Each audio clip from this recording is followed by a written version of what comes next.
മകരവിളക്ക് മഹോത്സവത്തിനൊരുങ്ങി ശബരിമല. മകരസംക്രമ പൂജകൾക്ക് മുന്നോടിയായുള്ള പ്രസാദ ശുദ്ധക്രിയകൾ സന്നിധാനത്ത് പൂർത്തിയായി. സംസ്ഥാന പോലീസ് മേധാവി ഡോക്ടർ ദർവേഷ് സാഹിബിന്റെ നേതൃത്വത്തിൽ സുരക്ഷാ ക്രമീകരണങ്ങൾ വിലയിരുത്തുന്നതിനായി പ്രത്യേക യോഗം ചേർന്നു. സംസ്ഥാന സർക്കാരും തിരുവിതാംകൂർ ദേവസ്വം ബോർഡും വിവിധ വകുപ്പുകളും ചേർന്നാണ് മകരവിളക്കിന് മുന്നോടിയായുള്ള ഒരുക്കങ്ങൾ പൂർത്തിയാക്കിയത്. മകരസംക്രമ പൂജയ്ക്ക് മുന്നോടിയായുള്ള പ്രസാദ ശുദ്ധിക്രിയയും അനുബന്ധ പൂജകളും തന്ത്രി കണ്ഠരര് മഹേഷ് മോഹനരുടെയും മേൽശാന്തി PN മഹേഷ് നമ്പൂതിരിയുടെയും നേതൃത്വത്തിൽ നടന്നു. നാളെ ബിംബശുദ്ധിക്രിയകളും മറ്റു പൂജകളും നടക്കും. കർശന നിയന്ത്രണങ്ങളെ തുടർന്ന് സന്നിധാനത്തെ ഭക്തരുടെ തിരക്കിൽ കുറവുണ്ടായിട്ടുണ്ട്. സുരക്ഷാ നടപടികൾ വിലയിരുത്തുന്നതിനായി സംസ്ഥാന പോലീസ് മേധാവി ഷെയ്ഖ് ദർവേഷ് സാഹിബ് നിലയ്ക്കൽ, പമ്പ, സന്നിധാനം എന്നിവിടങ്ങളിൽ നേരിട്ടെത്തി പരിശോധന നടത്തി. മകരജ്യോതി കാണാൻ വേണ്ടിയുള്ള എല്ലാ വ്യൂ പോയിന്റ്സിലെയും ആവശ്യമുള്ള എല്ലാ സംവിധാനങ്ങളും ഒരുക്കിയിട്ടുണ്ട്.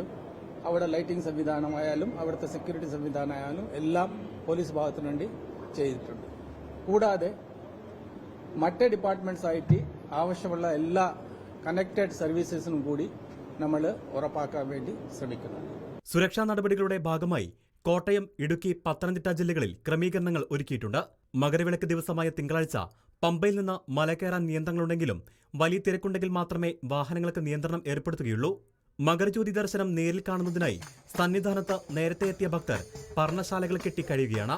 വിവിധ സംസ്ഥാനങ്ങളിൽ നിന്നുള്ളവരടക്കം 4 ലക്ഷത്തിലധികം പേർ ഞായർ, തിങ്കൾ ദിവസങ്ങളിലായി ശബരിമലയിലും സന്നിധാനത്തും ഉണ്ടാകുമെന്നാണ് പ്രതീക്ഷിക്കപ്പെടുന്നത്. റിപ്പോർട്ടർ, സന്നിധാനം.